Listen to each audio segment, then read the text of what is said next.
Donc c'est une année qui est très très chargée parce qu'on arrive presque au bout maintenant de la déclaration d'utilité publique qui se clôture en janvier 2018. Donc évidemment des deux côtés on essaye d'aller le plus vite possible pour soit contrer définitivement le projet, soit pour le mettre en œuvre. Un face-à-face un peu tendu entre les salariés du groupe Vinci et les opposants au GCO. Certains se sont même enchaînés aux engins de chantier. Les travaux de déboisement prévus de bon matin n'ont pas pu commencer. Les zadistes occupant les lieux ont prévenu les habitants dès l'arrivée des pelleteuses.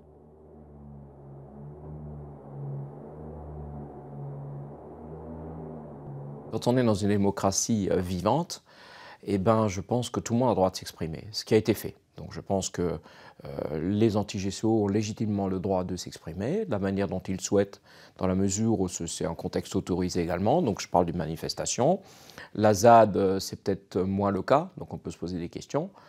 Et je pense que c'est normal. Je pense qu'à un moment, effectivement, ce projet-là est important, il a un impact important dans un sens négatif par rapport à celui de l'environnement et de la construction d'une route dans le Korsberg, mais il a aussi des impacts positifs pour régler, je pense, définitivement des problématiques de circulation sur l'Eurométropole métropole. On essaye de rester légitime dans ce que nous faisons. Alors la première chose par rapport à cette légitimité, c'est d'être dans des actions non violentes. Ça, c'est quelque chose d'absolument important et que tout le monde partage au sein du collectif. Au nom du fric et du profit, pour les requins de chez Vinci, ne touchez pas à notre terre. And avec vom Korsberg, ne touchez pas à notre terre. And avec vom Korsberg.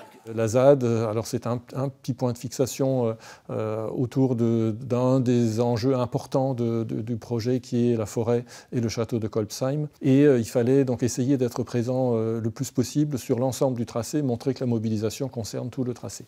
Et ça a été donc l'idée des cabanes et puis des marches entre les cabanes qui nous ont mobilisés à l'hiver dernier. Quand on a un dossier qui est porté par l'État depuis tant d'années, qui a été validé par des enquêtes publiques, qui a été validé par des arrêtés, et qu'à un moment, on a, entre autres, un certain nombre d'élus qui s'opposent clairement à ce qu'est un État de droit et ce qu'est un État démocratique, je pense que là, on touche un petit peu à des choses compliquées. Elle est devenue le symbole de la lutte anti-GCO.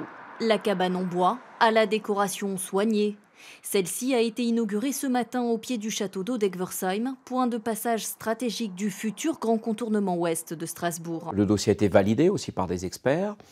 Et qu'à un moment, il faut avancer. Et s'il avait avancé en 2012 tel que c'était prévu, aujourd'hui, on n'en parlerait plus. C'est-à-dire que les voitures circuleraient sur le GCO, il serait gratuit et on aurait réglé une partie de la situation. Donc je pense qu'aujourd'hui, on subit aussi les conséquences de certaines oppositions de l'époque et de choix politiques qui n'ont pas été faits dans ce sens-là. On a perdu beaucoup d'argent également, je le rappelle souvent, et ce n'est pas des chiffres en l'air. On a quand même à calculer des pertes à hauteur de 200 millions d'euros par an dans le monde économique. Globalement, par des pertes de temps de nos salariés sur la route, des pertes de temps en matière de chiffre d'affaires réalisé. Ce projet-là ne résoudra pas les problèmes, mais au contraire, on est à peu près persuadé qu'il va en aggraver un certain nombre, dans la mesure où il a été conçu non pas pour résoudre les questions d'engorgement autour de Strasbourg, mais il a été conçu pour favoriser un trafic de transit nord-sud à travers la plaine d'Alsace. Le GCO ne donne pas assez de garanties environnementales, c'est l'avis du Conseil national de protection de la nature. Il demande à Vinci de revoir sa copie dans le projet de grand contournement ouest de Strasbourg. Cet avis défavorable, évidemment, c'est un signal très fort pour nous qui montre que ce que nous disons finalement, c'est pas complètement absurde et qu'il y a des raisons supplémentaires de contester ce projet. Après, c'est un avis obligatoire, mais c'est un avis, c'est un avis consultatif, donc le gouvernement peut le suivre ou pas. Beaucoup de territoires en France ont fait ce choix-là aussi, peut-être à contre-cœur. Prenez le cas de Reims. Reims est une autoroute payante, même si on ne s'en rend pas compte, mais le péage est intégré aussi dans un péage global qui a augmenté. On a Angers qui a fait le choix aussi. On a Montpellier qui a fait le choix, et tant d'autres. Il y a près de 250 villes en France qui ont fait le choix d'un contournement. Jusqu'à présent, ce sont surtout les maires opposés au GCO qui s'étaient mobilisés.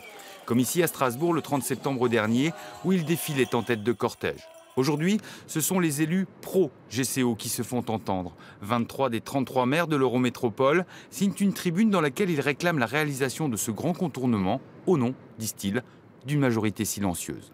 Ce que nous avons noté aussi dans la tribune des 23 maires, c'est qu'ils disent enfin, ce que nous disons nous depuis très très longtemps, c'est que le GCO tout seul ne résoudra pas les problèmes qui se posent autour de Strasbourg. Et nous avons noté qu'ils proposent toute une série de solutions que nous proposons depuis très longtemps, qui sont le développement des transports collectifs dans différentes formes, etc. Donc ça c'est très bien, sauf que pour ces projets-là, il n'y a quasiment aucun financement, il n'y a aucun projet qui est avancé. Donc on se demande, mais qu'est-ce qu'ils ont fait pendant tout ce temps? Il y a qu'à un moment, il y aura peut-être une exaspération d'un certain nombre de milliers de personnes d'un autre côté qui vont dire maintenant ça suffit et on fera le boulot nous-mêmes. Et je crains que là, ça pose un certain nombre de problèmes. Ce n'est pas des menaces que je fais, mais juste, on a quand même une réelle exaspération d'une grande majorité de personnes aujourd'hui qui vivent mal dans leur quotidien et qui vont dire s'il faut qu'on fasse le boulot, on le fera. Le contournement ouest de Strasbourg, presque comme si vous y étiez. Sa 2 fois 2 voies, ses échangeurs, ses ponts et tunnels, ses villages traversés. Tant que le projet n'est pas fait et tant qu'il reste des arguments et des dossiers, notamment juridiques, qui ne sont pas purgés, des enquêtes publiques qui n'ont pas encore eu lieu, il n'est pas question de baisser les bras. Nous allons continuer à nous mobiliser et nous pensons que nous le faisons pour l'intérêt collectif. L'État doit aller jusqu'au bout. Je pense qu'il doit aussi être très attentif à ce que les compensations environnementales soient justes et bien faites, et peut-être techniques aussi. On doit tous être ensemble pour dire, OK, ce projet est un atout aussi pour notre territoire globalement, en termes d'attractivité, en termes de santé publique, en termes de facilité et de mobilité. On peut peut-être encore améliorer les choses.